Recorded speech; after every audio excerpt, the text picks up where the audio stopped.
Hi friends, કેમ છો? શું તમે ઘરે હેર કેર કરો છો? તો શું તમારે સલૂનમાં હેર કેર ટ્રીટમેન્ટ કરાવવી જરૂરી છે? જો તમારા હેર ખૂબ જ ડ્રાય, ફ્રીઝી અને ડેમેજ થયેલા હોય તો તમારે સલૂનમાં પ્રોફેશનલ હેર ટ્રીટમેન્ટ કરાવવી ખૂબ જ જરૂરી છે. હેર સ્પા, કેરાટીન, બોટોક્સ જેવી ટ્રીટમેન્ટ તમારા હેરને સ્મૂથ, સ્ટ્રોંગ એન્ડ શાઇની બનાવે છે. સલૂનમાં પ્રોફેશનલ પ્રોડક્ટ અને ટેકનિકથી ડીપ નરિશમેન્ટ મળે છે.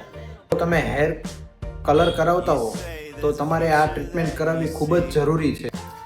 તો તમારે આ પ્રોફેશનલ હેર ટ્રીટમેન્ટ કરાવવી હોય તો મારો સંપર્ક કરી શકો છો અને મને કોલ કરી શકો છો અને અપોઇન્ટમેન્ટ બુક કરાવી શકો છો. Thank you.